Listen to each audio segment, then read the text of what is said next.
we all good? Can everyone hear me? Fantastic. Right. Okay, well, I guess I'm starting. Guys, I am Gavin Lee. Thank you all for joining my cooking class today. If you all look under your seats, you'll find I've put a pot and pan for everyone. I am literally joking, I'm sorry. Right, so yeah, we'll start again. Print out that. I'm Gavin Lee. I am a photographer and videographer based in South Wales, and you could call me a lockdown FPV pilot, kind of like having a lockdown baby or anything else. So I started FPV in lockdown, and today I'm here to talk to you about how I started, where we're going with it today, and with all the latest and greatest technology. I've used drones in my video production for a couple of years now, which has brought me clients who are always looking for a premium content service to showcase their business and projects. Since I've started my FPV journey, I've introduced FPV drones into my services and business has gone from strength to strength. Okay, so what we got next? What is FPV? Does anyone know? FPV stands for first person view. Is the slide coming up? Am I on the wrong one? I am on the wrong one. I've corrected it. Okay, so FPV stands for first person view. First person view is an immersive way of flying a drone. Much like VR, you're using goggles, so you can do way more crazy stuff than a traditional drone, rather than just flying in a straight line doing cinematic movements. FPV, you can fly through obstacles at crazy speeds. It's definitely something to check out. Okay, so why FPV? This is why. So imagine getting the privilege of getting to go backstage at a gig. Like, what is better than backstage? I guess flying a gig is probably, yeah. So this is the video I shot at a festival a couple of weeks back of Subfocus. Absolutely crazy experience.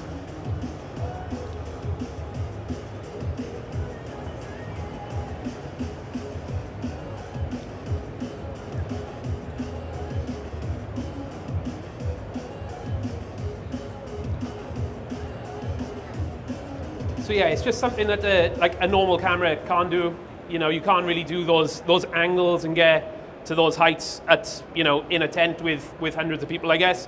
So FPV is, that is FPV, and we're gonna talk about how to get into FPV today. So number one is practice. The best and safest way to get into FPV is to practice in a simulator first. 2 seconds, sorry guys. Technical difficulty, I'm not used to this slideshow.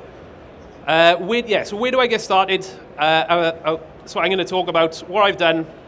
I'm going to break it down, my workflow that I've developed getting into it since lockdown, and I've got the core elements to get you guys in the air.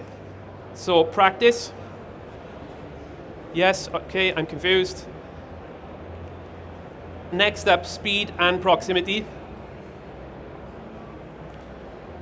2 seconds, guys. We got it. Okay, so practice. The best and safest way to practice we've done. Safety. So next, speed and proximity. I'm so sorry. We as human beings are addicted to speed. From the 100-meter sprint to the world land speed record, we're always pursuing something faster. The feeling of flying FPV kind of makes you feel like you're the winning sprinter or setting the land speed record. The achievement of hitting tiny gaps at high speeds gives you adrenaline rush like no other. That's what we mean by flying proximity. The closer you are, the faster it feels. We're now living in a TikTok generation where you really have to get someone's attention within like 7 seconds or it's gone. With speed and proximity, that's a great way of just getting someone's attention within those 7 seconds.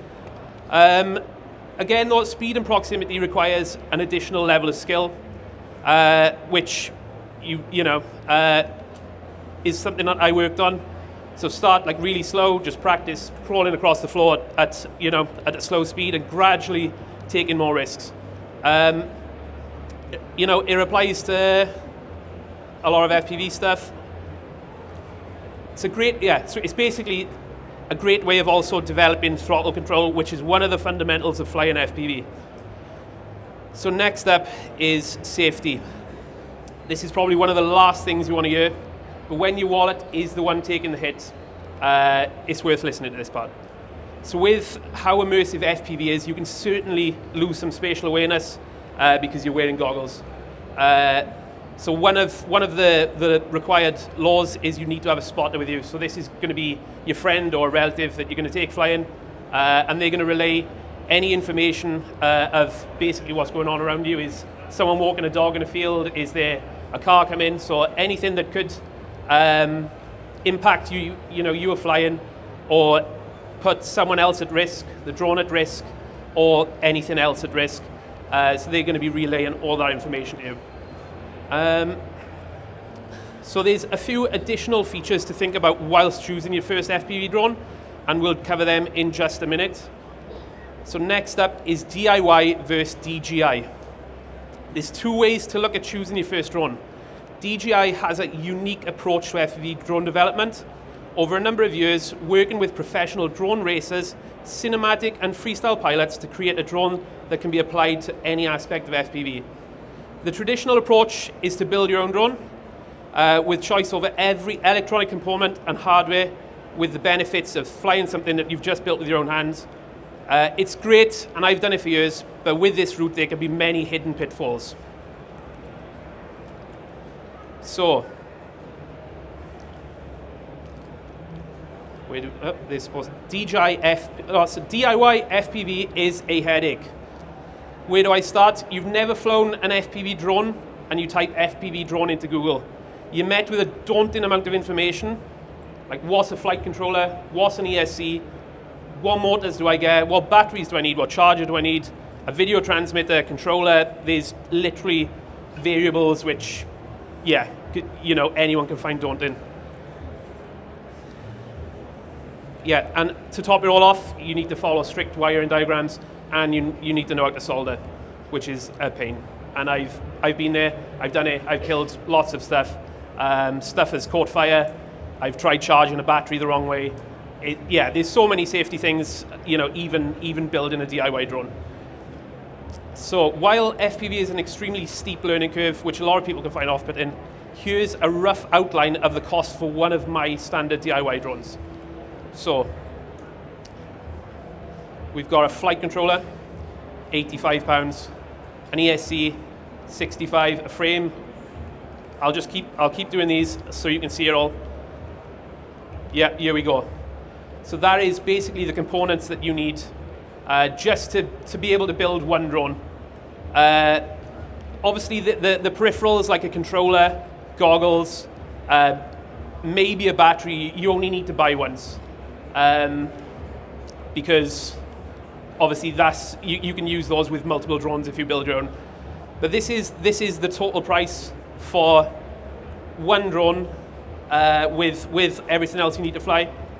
Like batteries, obviously £22 each. I've got 25 of those batteries, so it can add up. Propellers, a £3, and they probably last me like an hour if I'm freestyling. So if I'm doing crazy tricks, that's like £3 an hour. You know what I mean? So that price is just for everything to get you in the air, not including crashes or then having to troubleshoot if you solder something incorrectly and have to troubleshoot it.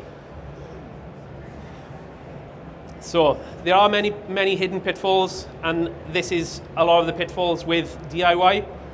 Is when you crash, you could then be sat there for a week after trying to diagnose an issue, or even if your drone's caught fire, like you can see in one of the images there, that ESC has caught fire.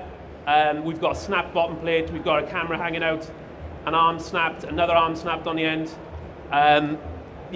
That then is down to you to then troubleshoot and repair. So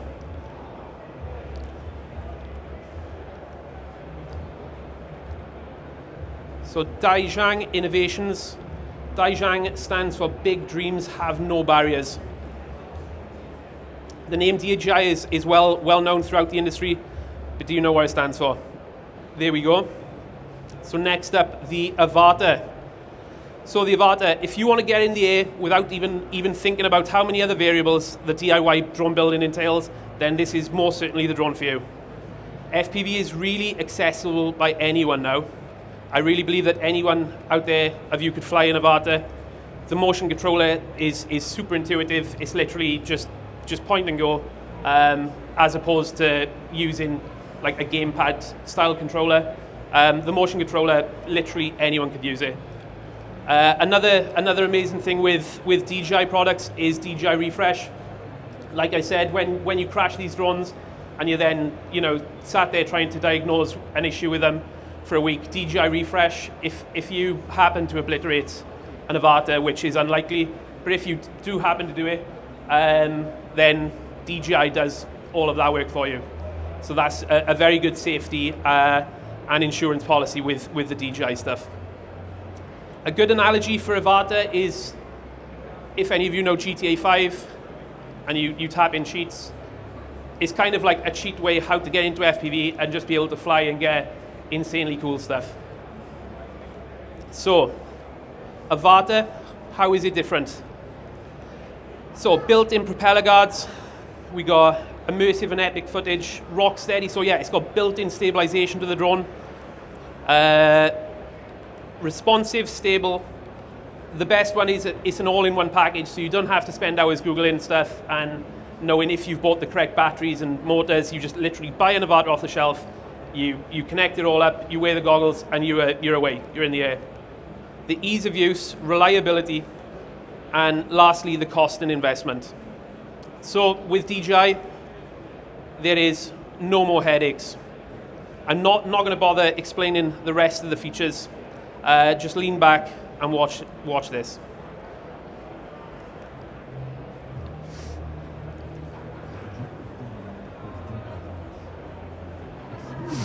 Is now possible for all. Awaken the dream and discover your new passion.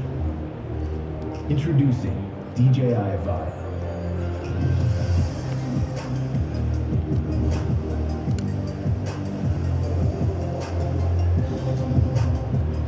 New generation DJI Goggles 2 instantly transport you to the sky.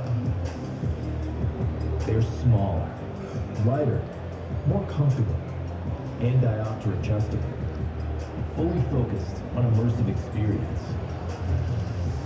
Whether you're new to flying or already a seasoned pilot, the motion controller makes you feel one with your drone. Just plug and fly. Pull the trigger, bolt forward. Turn a corner, the swivel of your wrist. Flying is as easy as point and go.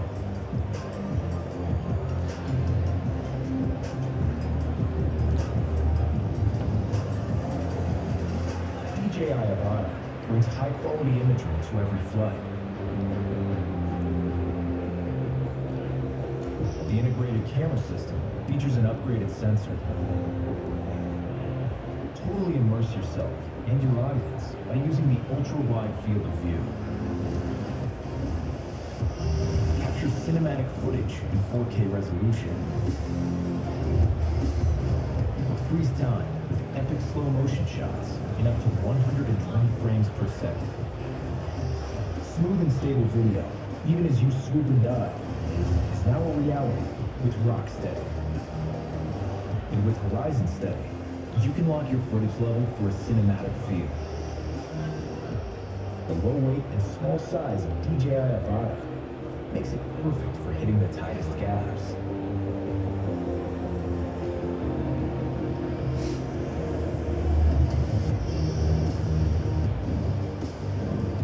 The built-in propeller guard allows you to be more daring with your maneuvers.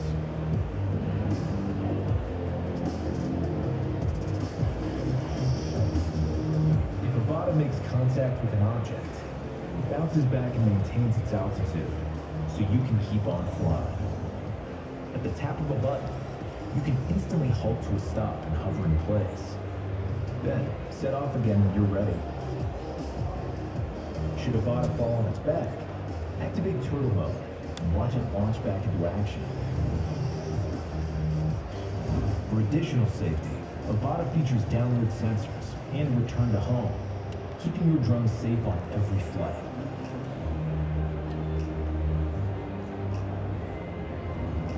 Enjoy a crisp live feed with DJI's flagship O3 Plus video transmission and snappy ultra-low latency response times. With an outstanding 18 minutes of flight time and a transmission range of up to 10 kilometers, you can freely explore for longer and farther. Realize dreams, evoke imagination, and dare to fly with DJI Avata.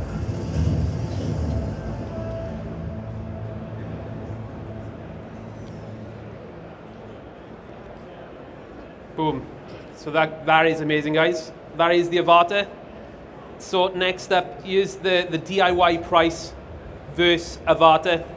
And like I said, so DIY, it is a bigger investment, and you have no security or insurance with it. If you crash, it's kind of on your own head. There's also something called the soldering iron warranty. So as soon as you go to solder anything, you can't return that. You know, it's done. So Avata is from 989. So it's definitely worth looking into if that's something you want to get into, is FPV. So next up, I'm going to finish off my keynote with just saying, if you're passionate about flying, then there is no limits to what is possible with FPV. So thank you for listening, guys. I'm Gavin Lee, and yeah, thank you.